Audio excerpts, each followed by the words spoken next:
நண்பர்களே, இன்னும் ஒரு இனிய காலை பொழுதில் தீதும் நின்றும் நிகழ்ச்சியில் உங்களை சந்திப்பதில் மிக்க மகிழ்ச்சி அடைகிறேன். நாளைய தினம் உலக மகளிர் தினம். உலகளாவிய அளவில் கொண்டாடப்படுகிற ஒரு பெருவிழா இது என்று இதை சொல்லலாம்.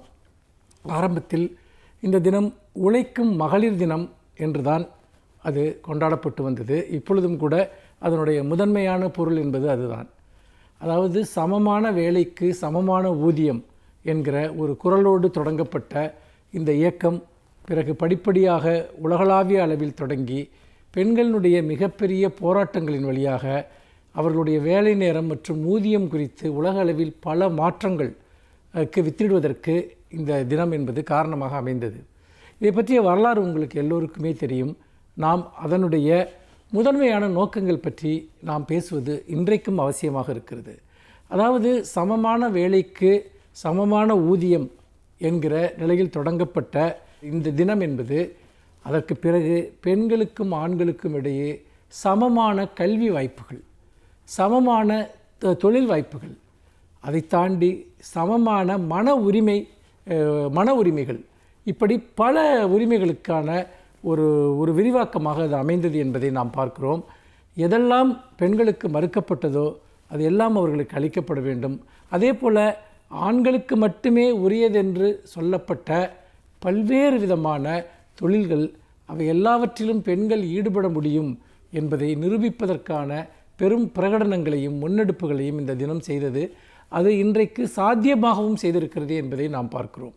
இது ஒரு புறம். இன்னொரு புறம் நீங்கள் எடுத்துக்கொண்டீர்கள் என்று சொன்னால், தொடர்ந்து அரசியல் அதிகாரம், பெண்களுக்கான அரசியல் அதிகாரத்தை வழங்குவது தொடர்பான விவாதம் இந்தியாவில் தொடர்ந்து நடந்து கொண்டிருக்கிறது. முக்கியமாக அந்த அவருடைய ஆட்சி பொறுப்பில் 33% இடஒதுக்கீடு என்பது இன்றைக்கு ஒரு பெரும் கோரிக்கையாக நாடாளுமன்றத்தில் தொடர்ந்து இருந்து கொண்டிருக்கிறது. தமிழ்நாட்டில் தலைவர் கலைஞர் அவர்களுடைய ஆட்சி காலத்திலேயே உள்ளாட்சி அமைப்புகளில் பெண்களுக்கான பிரதிநிதித்துவத்தை உறுதிப்படுத்தினோம் என்பது நமக்கு தெரியும். அதேபோல் அரசு வேலை வாய்ப்புகளில் பெண்களுக்கான இடஒதுக்கீட்டையும் முதலில் இந்தியாவில் உறுதிப்படுத்தியது. பெண்களுக்கான சொத்துரிமை, இப்படி பல விஷயங்களில் நாம் மிக மிக முன்னோடியான விஷயங்களை தமிழ்நாடு திராவிட இயக்கம் இங்கு சாத்தியப்படுத்தி இருக்கிறது. தந்தை பெரியார் ஒரே சமயத்தில் அவர் முன்வைத்தது சாதி ஒழிப்பு, பெண்ணடிமை ஒழிப்பு என்ற 2 பிரகடனத்தை முன்வைத்துதான் அவர் ஒட்டுமொத்தமான திராவிட இயக்க அரசியலினுடைய அடித்தளங்களையும் அவர் உருவாக்கினார் என்பது நமக்கு தெரியும்.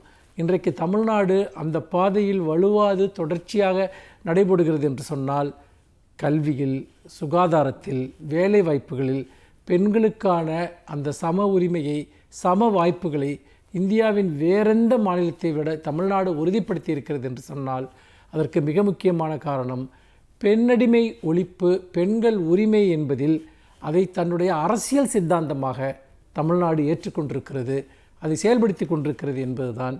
இன்னும் சொல்லப்போனால் விமன் எம்பவர்மெண்ட் என்பது எல்லா தளங்களிலும் இன்க்ளூசிவ்னஸ் என்று சொல்லக்கூடிய வகையில் ஒரு முழுமையான பெண்களுக்கான சம வாய்ப்புகள் என்பது அது சாதி ரீதியாக அல்லது வர்க்க ரீதியாக, பொருளாதார ரீதியாக, இப்படி பல தளங்களில் பாகுபடுத்தப்பட்டிருக்கக்கூடிய பெண்களுக்கும் கூட அந்தந்த தளங்களில் சம வாய்ப்புகளை எப்படி உருவாக்குவது என்பதற்கான தொலைநோக்கு திட்டங்களை நாம் செயல்படுத்தி கொண்டிருக்கிறோம். ஆனாலும் நாம் இன்னும் போக வேண்டிய தொலைவுகள் இருக்கின்றன, தீர்க்கப்பட வேண்டிய பிரச்சனைகள் இருக்கின்றன. பெண்களை மேலும் மேலும் அவர்களுடைய அதிகாரமளித்தல், பெண்களுக்கு அதிகாரமளித்தலுக்கான பல்வேறு விதமான முன்னெடுப்புகளை நாம் இன்னும் செய்ய வேண்டியவர்களாக இருக்கிறோம். அந்த வகையில் மார்ச் 8 என்பது அது நம்ம பெண்களுக்கான தினம் மட்டுமல்ல, அது மனிதகுல விடுதலையினுடைய மிக முக்கியமான தினங்களில் ஒன்று என்பதை நாம் மறந்துவிடக்கூடாது. மீண்டும் இன்னும் ஒரு புதிய சிந்தனையோடு உங்களை சந்திக்கிறேன். நன்றி, வணக்கம்.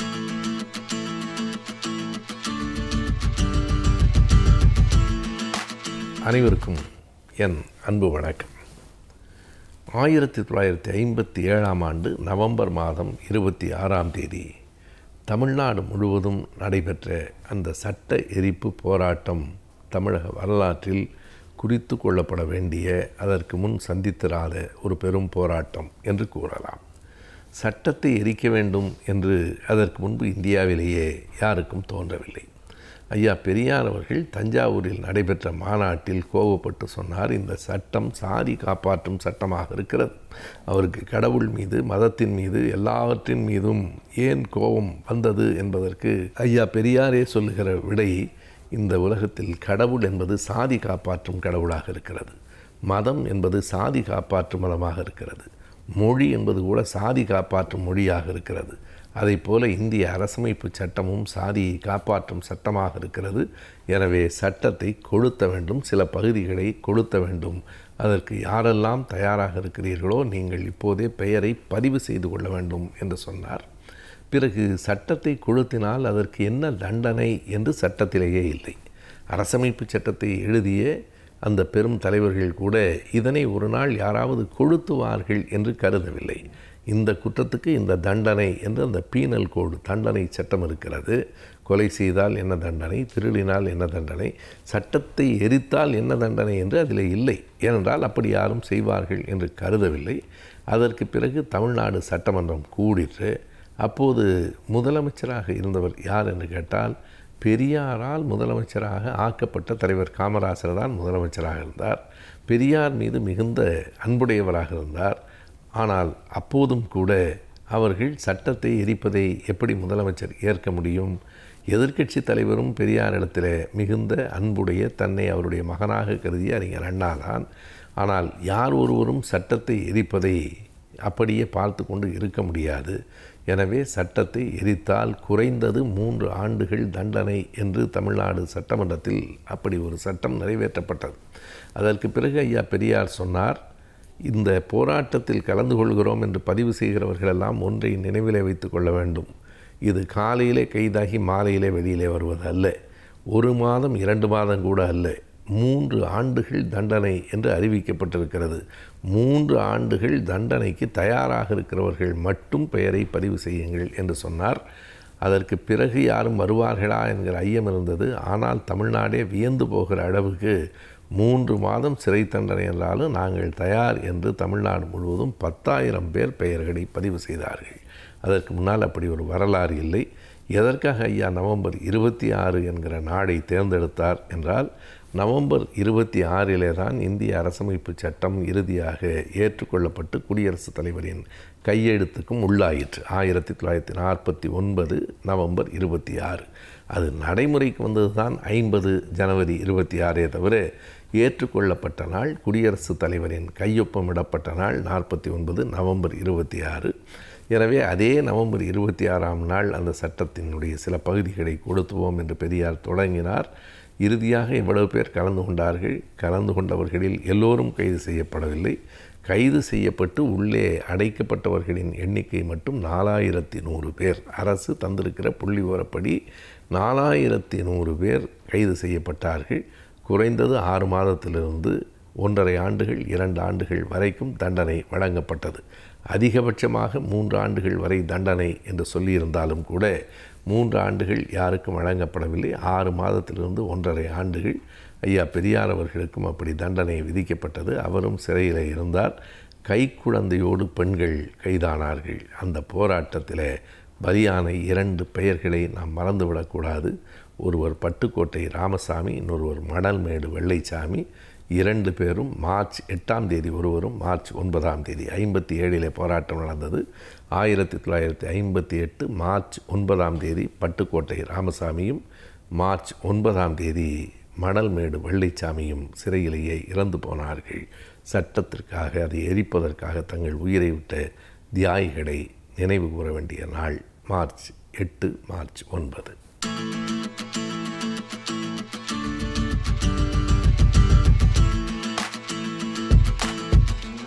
வணக்கம் நேயர்களே.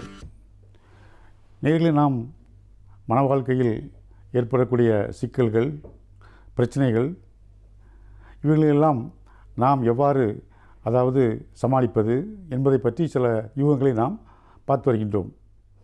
அதில் ஒவ்வொன்றாக பார்த்து வந்தோம். நாம் பிடித்தது, பிடிக்காதது, விட்டு கொடுப்பது,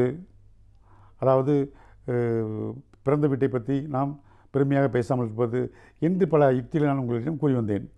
அதில் ஒரு முக்கியமான ஒன்றாக இருப்பது தாம்பத்தியம்.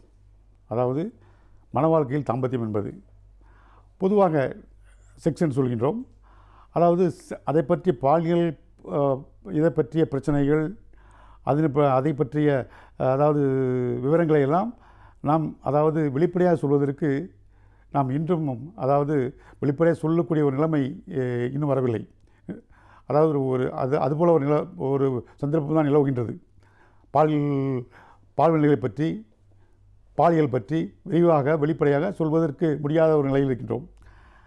அதாவது செக்ஸ் சொல்கின்றோம்.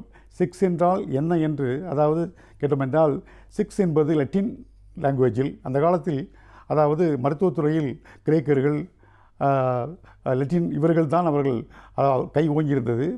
அவர்களுடைய மொழிகள் தான் இன்றும் மருத்துவத்துறையில் நாம் பின்பற்றி வருகின்றோம். அதாவது அது லத்தீன் மொழியில் செக்ஸ் என்றால் என்ன என்றால் பிரி என்று அர்த்தம், டிவிஷன் 2 மேஜர் பிரிவுகள், பைஃபர்கேஷன் என்று அர்த்தம், 2 மேஜர் பிரிவுகள் என்று அர்த்தம். அதை செக்ஸஸ் என்று கூறினார்கள். அந்த செக்ஸ் என்பது என்னவென்றால், அதாவது அது வாழ்க்கையில் எவ்வாறு அது பயன்படுகிறது என்றால் வாழ்க்கைக்கு ஒரு முக்கியமான ஒன்றாக அமைகின்றது. அதாவது நம் வாழ்வை ஆரோக்கியமாக வாழ்வதற்கும் செக்ஸ் உதவுகின்றது. அது மட்டுமல்லாமல் நாம் நீண்ட ஆயுளுடன் வாழ்வதற்கும் அது உதவுகின்றது. வாழ்வு அர்த்தமுள்ளதாக மாறுவதற்கும் அது உதவுகின்றது. வாழ்க்கையில் அர்த்தம் வேண்டினால்வா, அர்த்தமுள்ள வாழ்க்கைக்கு அது உதவுகின்றது. ஆக ஒவ்வொரு கட்டத்திலும் அது செக்ஸ் என்பது நமக்கு அதாவது உதவுவதாக இருக்கின்றது. ஆரோக்கியமான வாழ்வு, அர்த்தமுள்ள வாழ்வு, நீண்ட ஆயுளுள்ள வாழ்வு இன்று நமக்கு அது பெரும் பங்கினை நமக்கு பகிர்கின்றது. அதாவது விஞ்ஞான முறை எடுத்துக்கொண்டோம் என்றால் எப்படி என்றால், விஞ்ஞான முறையில் உடல் ரீதியாக எடுத்துக்கொண்டோம் என்றால், அதாவது இருதயத்திலிருந்து நேரடியாக பிளட் சப்ளை எங்கு செல்கின்றது, தாம்பத்தியம் நடக்கும் நேரத்தில் அதை சப்ளை ஆகின்றது. அதாவது இதயம் தன்னுடைய சப்ளை ஒவ்வொரு ஆர்கன்களுக்கும் லிவர் இருக்கின்றது, கிட்னி இருக்கின்றது, லங்ஸ் இருக்கின்றது, ஒவ்வொன்றுக்கும் அது பிரான்ச் மூலமாக மெயின் பிரான்ச் என்று சிறு பிரான்ச் என்று அப்படி தான் செல்கின்றது ஒவ்வொரு உறுப்புகள் வேலை செய்வதற்கும். ஆனால் இந்த தாம்பத்தியத்தில் இந்த செக்ஸ் இந்த செயல்படும் நேரத்தில் 5 புலன்களும், மனிதனுடைய 5 புலன்களும் ஒன்றாக இணைந்து செயல்படக்கூடிய நேரம் அது. அதாவது கோஆர்டினேஷன், கோஆபரேஷன் என்று ஒன்றுக்கொன்று கோஆர்டினேட் பண்ணி ஒத்துழைத்து மொத்தமாக ஒரே நேரத்தில் பணி செய்யக்கூடிய அந்த நேரம்தான், அதாவது செயல்படக்கூடிய நேரம்தான் நமக்கு தாம்பத்தியம். அந்த நேரத்தில் இருதயம் என்ன செய்கின்றது, நேரடியாக தன்னுடைய கண்ட்ரோல் எடுத்துக்கொண்டு நேரடியாக இரத்த சப்ளை அங்கே செலுத்துகின்றது. உடல் எந்த அளவுக்கு ஒத்துழைக்கின்றது பாருங்கள். அது மட்டும் இல்லாமல் அதை கண்ட்ரோல் பண்ணக்கூடிய, அதாவது தாம்பத்தியம் செக்ஸ்ன்னு சொல்கின்றோமே, அதை கண்ட்ரோல் பண்ணக்கூடிய இடம் மூளையில் இருக்கின்றது. அதற்கு அருகில்தான் அறிவுத்திறன் உள்ள இடமும் இருக்கின்றது. இந்த 2 கண்ட்ரோல் ரூமும் மூளையில் அருகருகே இருக்கின்றது, அருகாமையில் இருக்கின்றது, அடுத்தடுத்து இருக்கின்றது. ஆகவே அதாவது அறிவுத்திறன் அதிகமாக இருந்தாலும் அது ஸ்டிமுலேட் பண்ணுகின்றது, இது அதிகமாக இருந்தாலும் அதை ஸ்டிமுலேட் பண்ணுகின்றது. இவ்வாறாக அடுத்தடுத்து இருக்கின்றது. எவ்வளோ ஒற்றுமையாக இருக்கின்றது. அது மட்டுமல்லாமல் அதாவது நாம் பார்க்கின்றோம், அதாவது உடல் மட்டுமல்ல உள்ளம் கூட, அதாவது தாம்பத்தியம் என்பது தனி மனிதனுடைய வாழ்க்கை, தனி மனித சுதந்திரம் என்றால் கூட இருவரும் இணைந்தால்தான் நாம் அதை செயல்படுத்த முடியும். அதே நேரத்தில் அதாவது அது உடல் சம்பந்தமான ஒன்றுதான், உறவுதான். இருந்தாலும் மனம் அங்கே முக்கியத்துவம் பெறுகின்றது. மனமும் அதில் பங்கேற்கின்றது. எவ்வாறு என்றால் திருப்தி. நமக்கு திருப்தி என்பது எப்படி கிடைக்கின்றது? நாம் உடல் மூலமாகத்தான் அதில் நாம் தாம்பத்தியம் என்பது கிடைக்கின்றது அந்த செயலில். அதே நேரத்தில் நாம் அதாவது திருப்தி என்று ஒன்று உண்டு. திருப்தி அடைந்தால் தானே நமக்கு திருப்தி என்று ஒன்று வரும். அது முடிவு கொண்டு வருவதற்கு ஒரு திருப்தி தேவைப்படுகின்றது. அந்த திருப்தி எங்கிருந்து வருகிறது? மனத்திலிருந்து வருகிறது, மனம். ஆகவே அதாவது தாம்பத்தியத்தில் உடல் ரீதியாக இருந்தாலும் உள்ளமும் முக்கியமாக ஒரு பங்கை ஏற்றுக்கொள்கிறது. ஆகவே இது வாழ்க்கைக்கு முக்கியமான ஒன்று. இருந்தாலும் நாம் அதாவது செக்ஸ் என்ற வார்த்தைகளை சொல்வதற்கு நம்முடைய சமுதாயத்தில் சில ஸ்டிக்மாக்கள் இருக்கின்றது, அடைமொழிகள். அது மட்டுமல்லாமல் பட்ட பெயரெல்லாம் இருக்கின்றது. வெளிப்படையாக சொல்வதற்கே முடியாத ஒரு சந்தர்ப்பம் நிலவுகின்றது. அதனால்தான் இன்று அதாவது என்ன சொல்கின்றார்கள் என்றால், வாழ்வியல் மருத்துவம், வாழ்வியல் கல்வி என்று சொல்கின்றார்கள். அதாவது வாழ்வியல், அது மருத்துவவியல் கல்வி அப்படி என்று சொல்கின்றார்கள். குடும்பவியல் கல்வி என்று கூறுகின்றார்கள். அதை நாம் அழகு தமிழில் சொல்ல வேண்டும் என்றால், நம்முடைய அழகு தமிழில் அர்த்தமுள்ளதாக சொல்ல வேண்டும் என்றால் அதுக்கு தாம்பத்தியம் என்று சொல்லலாம். தாம்பத்தியம் என்பது ஒரு புண்ணியமான வார்த்தை, ஒரு கண்ணியமான வார்த்தை. நாம் அதை பயன்படுத்திக் கொள்ளலாம். ஆகவே தாம்பத்தியம் மனிதனுடைய திருமணத்தில் தாம்பத்தியம் என்பது முக்கிய பங்கு வகிக்கின்றது. தாம்பத்தியம் இல்லாமல் திருமணம் இல்லை. தாம்பத்தியம் இல்லாத திருமணங்கள் அதாவது நிலைக்கலாம். ஆனால் திருமணம் இல்லாத தாம்பத்தியங்கள் நிலைத்ததாக சரித்திரமில்லை. ஆகவே தாம்பத்தியம் என்பது ஒரு முக்கியமான ஒன்றாக இருக்கின்றது. தாம்பத்தியம் அதுவாக நம்முடைய சமுதாயத்தில் எடுத்துக்கொள்ளும் என்றால், திருமணத்திற்கு அப்பாற்பட்ட தாம்பத்தியத்தை சமூகம் ஏற்றுக்கொள்வதில்லை. அது கண்டிக்கத்தக்கது, அது தண்டிக்கத்தக்கது. நம்முடைய சமுதாயத்தில் திருமணத்திற்கு அப்பாற்பட்ட தாம்பத்தியம், ஒரு பாலியல் உறவு என்பதை சமூகம் ஏற்றுக்கொள்ளுமா? ஆணாக இருந்தாலும் சரி, பெண்ணாக இருந்தாலும் சரி ஏற்றுக்கொள்ளாது. அதே நேரத்தில் திருமணத்தின் மூலமாக நாம் அடையும் தாம்பத்தியம் இருக்கின்றதே, அதற்கு நம்முடைய சமூகம் என்ன கூறுகின்றது? அதை ஒரு புண்ணியமாக நினைக்கின்றது, ஒரு கண்ணியமாக நினைக்கின்றது, ஒரு மரியாதையாக நினைக்கின்றது. நமக்கு ஒரு மரியாதையும் கிடைக்கின்றது அந்த தாம்பத்தியத்துக்கு. அதை சாந்தி என்று கூறுகின்றோம், மன அமைதி, சாந்தி முகூர்த்தம் என்று கூறுகின்றோம் அல்லவா? திருமணத்தின் மூலம் அதை அடையும் பொழுது அதனுடைய கண்ணியமும் அதனுடைய மதிப்பும் கூடுகின்றது. ஆகவே திருமணத்தில், தாம்பத்தியத்தில், அதாவது இந்த தாம்பத்தியம் ஈடுபடும் போது அதில் சில கட்டுப்பாடுகள் இருக்கின்றன. எழுதாத சட்டம், அது எழுதாத சில சட்டங்கள் இருக்கின்றன, சில கோட்பாடு